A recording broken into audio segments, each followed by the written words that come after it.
Adesuwa here, the history behind that happened in 18th century. There's a place now called Ubulu-Ukwu in Delta State. There was a king there, I would say a duke, while he was still under the Oba of Benin. His name is Ogiobo. That's what they call him in the link. I want to clarify that I have no personal beef with other ethnic groups. But when an ethnic group tries to, in any way, water down our worth, denigrate our existence, dehumanize us, make us feel less, I go after that ethnic group.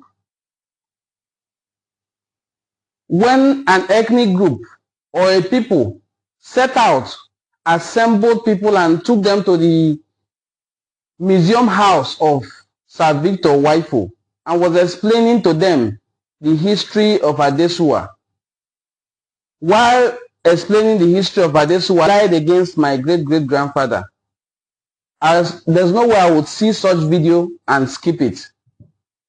Even if I wasn't from the lineage of that man, Obi Olise, who he called Ogiobo. He said Obo is the name they used to call Obolo. Now they call it Ubulu-Ukwu. I'm calling it Ubulu-Ukwu. I'm calling it Obo because now it is called Ubulu-Ukwu.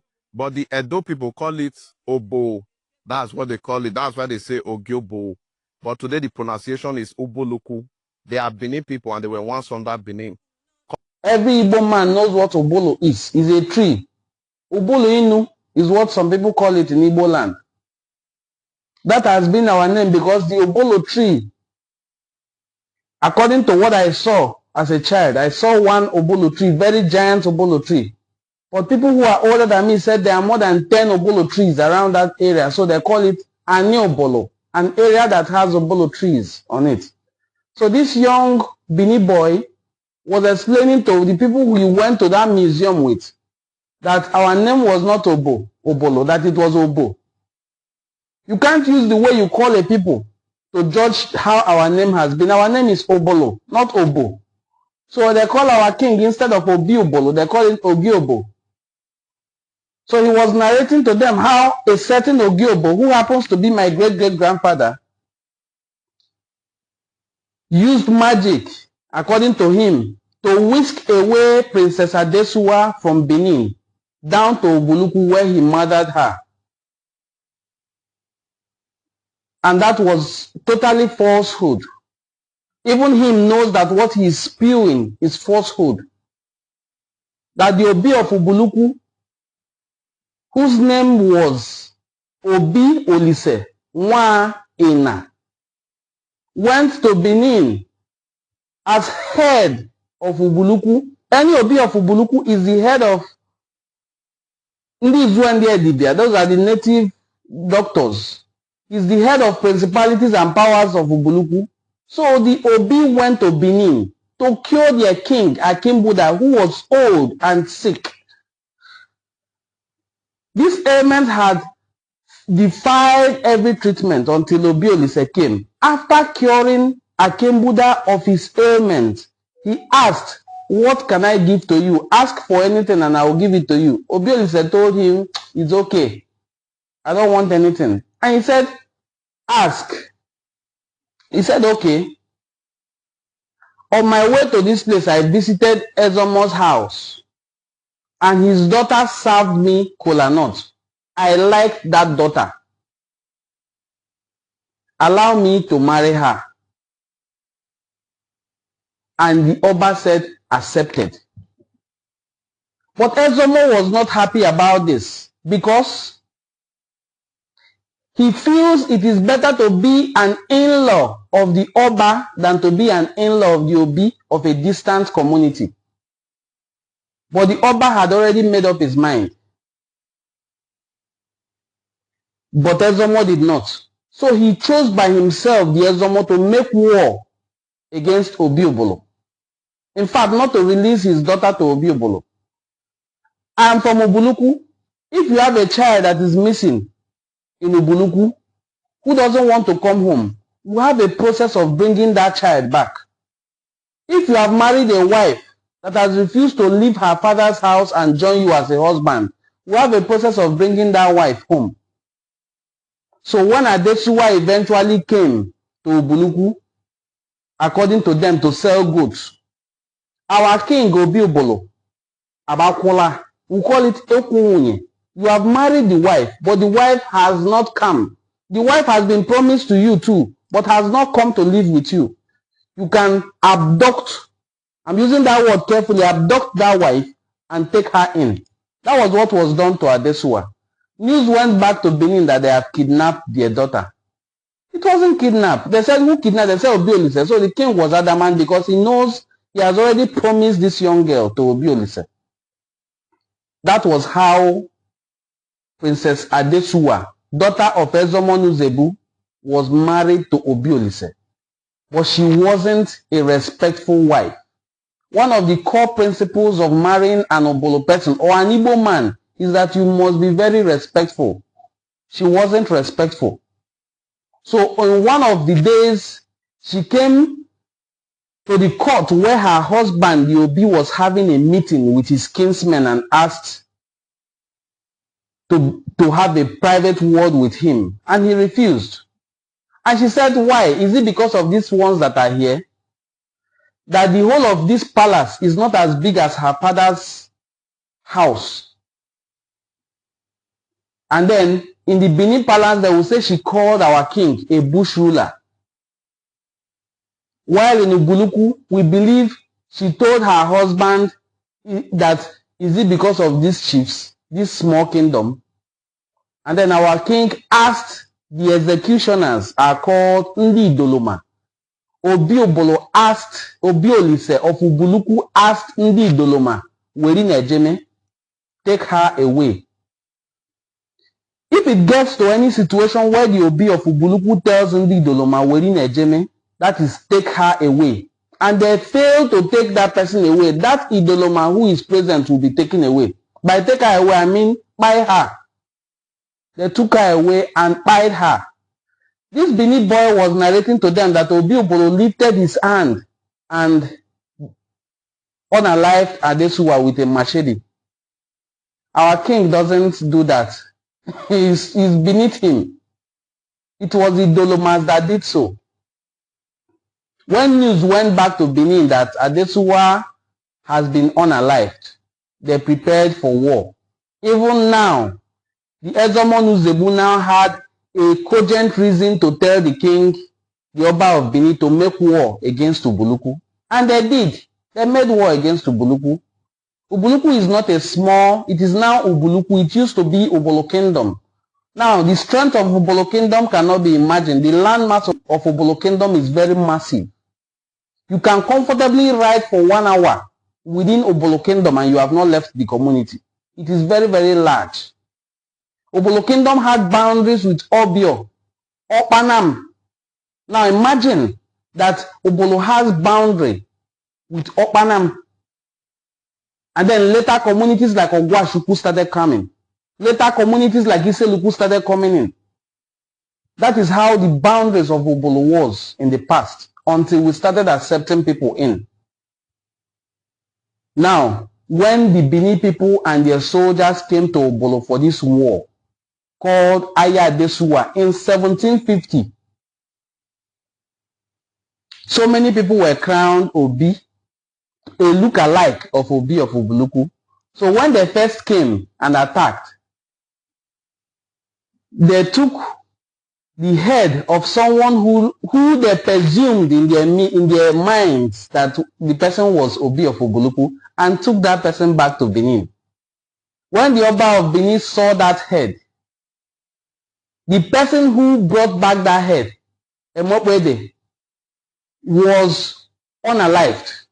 Now I want to ask these Benin people who are carpenters and armchair historians, why was the person who brought back the head unalived?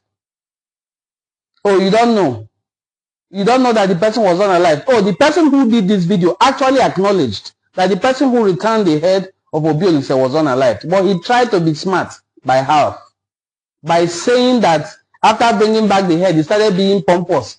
He didn't bring back the head of Obi Olise. Obi Olise was my great-great-grandfather. And I'm telling you that he lived to old age. If our great-great-grandfather was killed during war, there's nothing wrong for the community to pass it on as folklore that during war, our great-great-grandfather was killed. No, Obi Olise lived till old age and was succeeded by his son, Diese.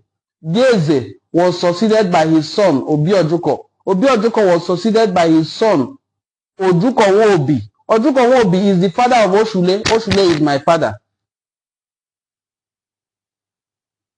So when I see these lies peddled on social media by half-baked historians who probably never went to the community to do research, I will just laugh. Before I used to laugh it off, but now I give them replies. So please, if you're seeing this video, share it. Share it massively to your audience so that we can correct these lies. How can you come on your camera, gather a few people and be telling them lies about another community? Ubulu-Ukwu is an Igbo community. Imagine that the king I'm talking about, his name is Olise.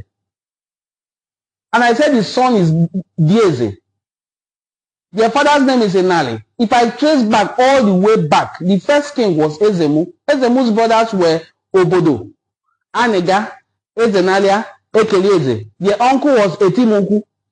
All these are Igbo names. There's no mixture in it at all. Because our ancestors were very wise in the way they named their children and their communities. During my Enuani language class recently, I was trying to teach somebody the meaning of Enuani, and something came to me naturally. I was telling the person the meaning of Enuani. Enu, up, Ani, land. Full meaning of Enuani is upland. So we are described by Professor Emmanuel Nwafomodi, a professor of history at the Delta State University, Abraka. He described the meaning of Enuani as upland dwelling Igbo-speaking people of Western Niger. After defining Enuani, I was trying to tell that person about the names of our neighbors that will have Ukwani, meaning lowland, Ukwani. That those are our neighbors. We also have neighbors like Abo. I don't want to call them Ika because that word Ika has a different meaning to the Benin people. It means conquered people. And that's not what the name is. The name used to be Ndi Abo, Ndi Uzo Abo. We call them Ndi Uzo Abo or Ndi Abo. If you are not from the main Abo, but you are around Abo, we call you people Ndi Uzo Abo.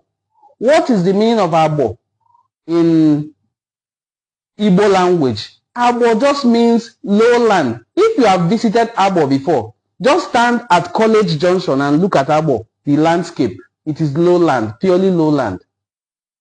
Now, Abo in Igbo language means a valley that has water in it. And Abo is actually a valley with water in it. Simple. Our language is very succinct, very versatile, very definitive, very complete. The Igbo language is perfect, more perfect than any other language that I've ever heard. The names that Igbo people give a geographical territory defines it. I am from Obolo. The place is called Obolo, and it is full of Obolo trees. And from Abonta in Ubulu-Ukwu, that Abo, Nta, is a small valley, is what it means. And the geographical description of my place is actually like a small valley. That is how the Igbo language is very succinct. So, back to what we were discussing. Benin made war against Oba Akimbuda of Benin in 1750 made war against Ubulu Kingdom, and they lost. Now, these are things that I'm pointing out to show you they lost. When they went back to tell him that they have finally won the battle and unalived the Obi of Ubulu-Ukwu and showed him a head, the person who brought back the head, Emapwede, was beheaded.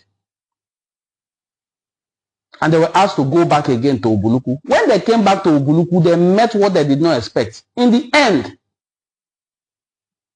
those soldiers were assimilated into Ubulu-Ukwu. That today, after this video, I will make posts to share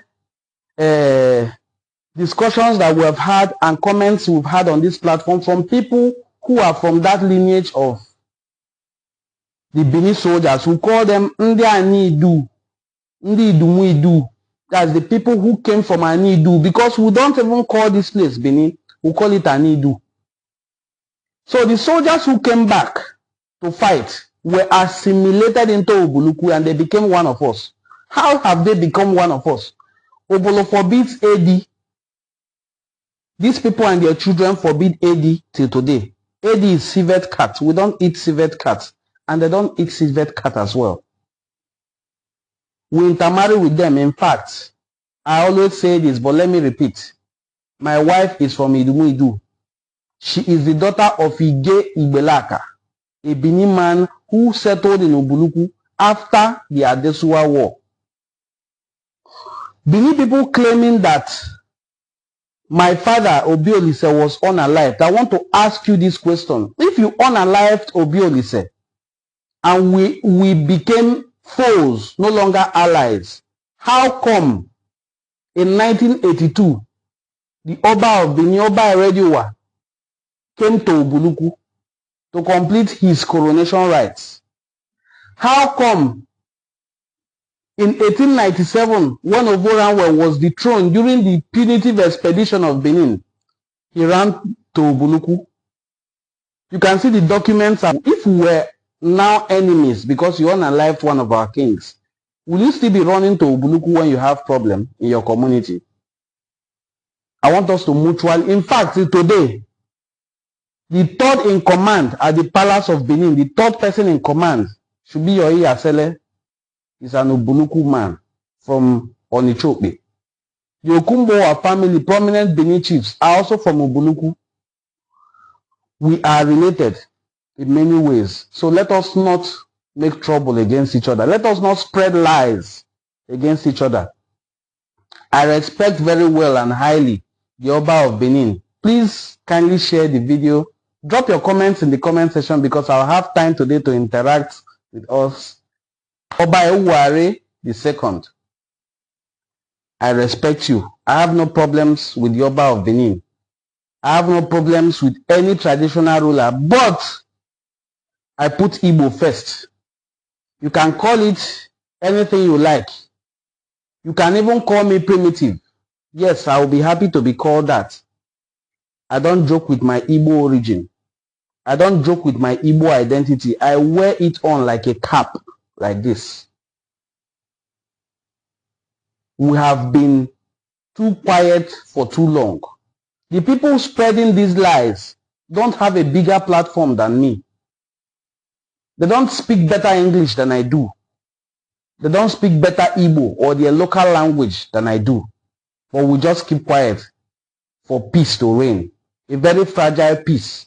How long shall we allow injustice to thrive in the name of Kudode, Kudo Wechia, Kudo Wechia? If we want peace, we must first be prepared for war. War against lies and untruths. I can't be alive and watch people destroy the good image of my father, Obi Olise.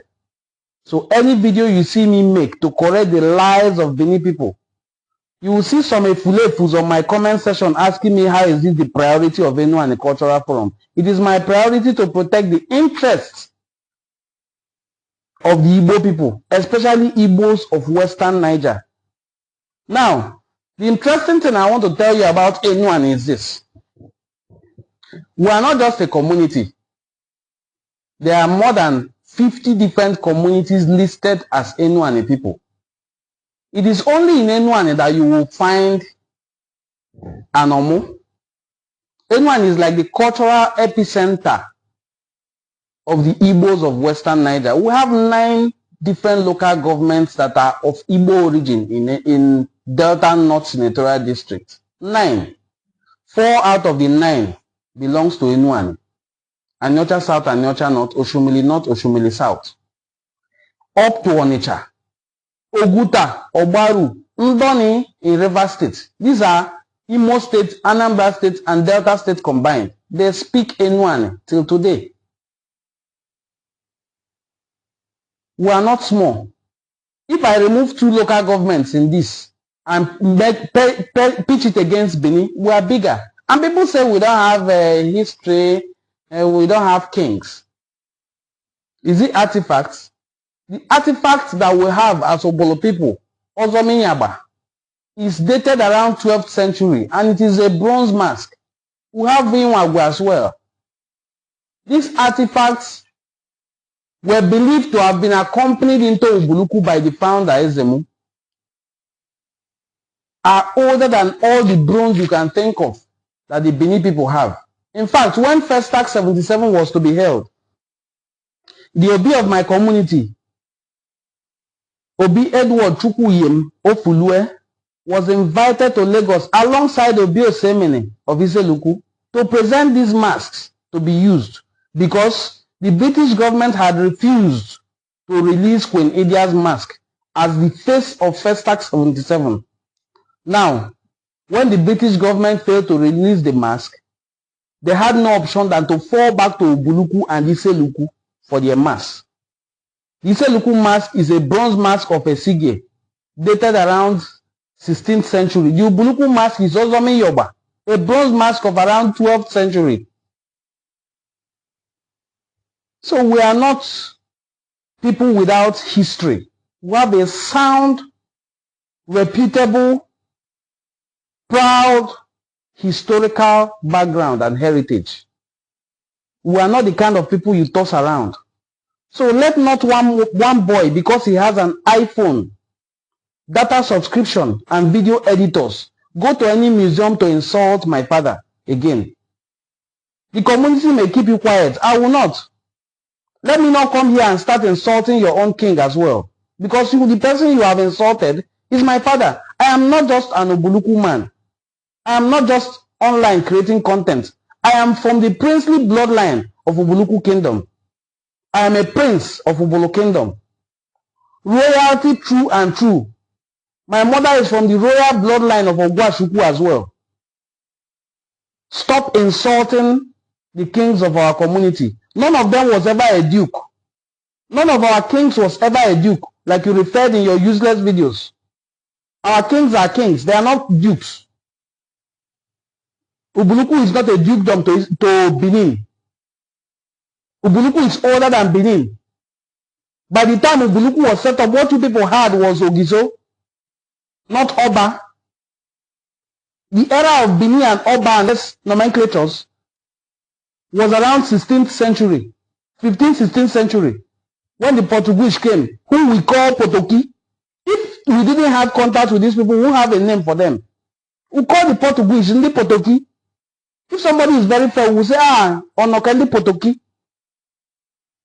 If you met with Potoki people, and they gave you people guns and weapons to attack people, Ubulu-Ukwu was not even one of the kingdoms that succumbed to you while you had those weapons. So let us have mutual respects for ourselves.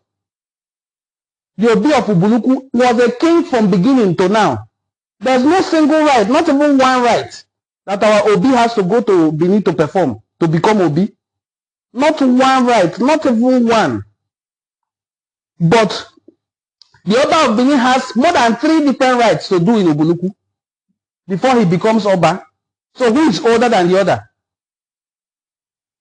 Even if it is not his own coronation, the Oba's coronation, if an Obi of Ubulu-Ukwu is to be installed as Obi of Ubulu-Ukwu, the Oba of Benin must present one live cow to the people who are doing the installment as a mark of loyalty of Benin Kingdom to Ubulu Kingdom. What I'm saying is verifiable everywhere. Just type it on the internet and search. You should be able to see something to read about the origins of Ubulu Kingdom, the age and the history of Ubulu Kingdom. Let this falsehood end and stop. I know it is right for a researcher to just once in a while try to have a bias in support of his own ancestral origin, but don't use because of that to try to twist history and turn it on its head. We regret that the marriage between Adesuwa and the Obi of Ubulu-Ukwu did not turn out well. But we will not allow anybody, any content creator from Benin to try to twist history and denigrate my father, Obi Olise. I will not allow that at all. So many lies were told in the video that was posted online. And interestingly, the way the internet space is, the video has gone viral. And I would want this particular video to as well go viral. Share it as much as you can. This is the truth. What is going viral is a lie. A woman doesn't serve kola nut. From what he described, he said the wife of Ubulu-Ukwu was asked to prepare kola nut. So a woman prepared the kola. A woman again, Adesuwa, served the kola to a king. We don't do that in Igbo land, my brother. I don't know if it's done, but he's trying to claim that after that incident, the Oba of Benin now banned the women serving kola from day one. One of the laws of kola nut. Even up to my university days. I graduated from the Federal University of Technology, Owerri, and my Igbo teacher, Dr. Ibekwe, we call him Mazi Ibekwe, hammers on it like nwaanyị anaghị arị enu ọjị, nwaanyị anaghị eche ọjị, nwaanyị anaghị awa ọjị, nwaanyị anaghị eme nka, nwaanyị anaghị eme nka. So they asked him, olee ihe nwaanyị mere ọjị? O ji bụ na nwaanyị anaghị eche ọjị, nwaanyị anaghị awa ọjị, nwaanyị anaghị enye elu ọjị. Olee ihe nwaanyị mekwanụ ebe ọjị nọ? So he answered that it is believed that people who are Christians believe that in the Garden of Eden there were two trees. One was a tree of the knowledge of good and evil, which has been discovered. Some say it's the apple. While the other tree, which is the tree of life, has not been discovered. And it is believed that that tree is Oji. Because anytime you work with Oji, ogologo ndụ, arike, they don't use kola nut to lay curse. You cannot curse with kola nut. You only bless with kola nut. So it is believed that kola nut is a representative of that tree of life. So a woman doesn't climb kola nut tree. A woman doesn't break kola nut. A woman doesn't bless kola nut. The only women who can do this in Igbo culture are women who have passed that physical state of being called a woman. They have either done a rite and assumed status as men, or they have become strong chiefs, or they have come of a certain age. I don't want to go deep into all this, but just know that a woman, in quote, doesn't serve kola nut in Igbo culture. So how did Adesuwa bring kola nut to come and serve Obi Olise? From there, he now wanted to marry her. They now refused. He now used magic to whisk her to his kingdom and then killed her. We have communities already established in Ubulu-Ukwu who are Idumu-Idu, who came with Umudube in Udo quarters of Ubulu-Ukwu. A Benin person will be laughing now hearing Udo. Yes, the first place Udo community is established is in Ubulu-Ukwu. I know you have it in Benin now, because we have interaction, people moving from Ubulu-Ukwu to Benin to live. To Anidu, I should call it, not Benin. So the Udo, which is the oldest ancestral quarter in Benin, has another Udo in Ubulu-Ukwu. Now that Udo is where Umudube, who accompanied Adesuwa as her servants, live till today. So how did Adesuwa come with servants? If we use magic to whisk her away. How come when she was unalive, her servants also started living with us? And your people came to fight us, killed our king, and our servants continue to live with us again. Some lies don't hold water. The descendants of the servants of Adesuwa called Umudube are still living in Ubulu-Ukwu till today, because the soldiers that came to fight on the account of Adesuwa's unalive were all defeated, and some of them assimilated into us. Some live in Okiti. They still call them Umuidu in Okiti till today. Anybody who is watching this video who is from these villages will know what I'm saying is straight. Truth is always straightforward. It doesn't bend. It is difficult to hide or bend truth if it is the truth. So, to cut this long story short, my father, Obi Olise War, father of Diese, lived till old age. He was not beheaded by any Benin soldier, be it Ezomo, Nuzebu, be it Oba Kimbuda, or anybody they want to attribute it to. Obi Olise, my father, lived till old age, died and was succeeded by Diese, his son. Diese lived till old age and was succeeded by his son, Ojukobi. Ojukobi is the father of Oshule. Oshule is the father of Masha. Masha is the father of Onwode. Onwode is my father. I'm from that direct royal bloodline of Ubulu-Ukwu Kingdom.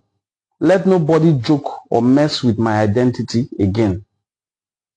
I will appreciate it if nobody comes online again. Not from Benin, not from Anidu, not from Nwakure, not from Ondo, not from anywhere around it, to mess with the identity of the oldest community in Enuani. And let no one king again come out to say he wants to speak for the entire Enuani or Anyoma people. Because you are only king in your kingdom. You are not king of the whole of Anyoma.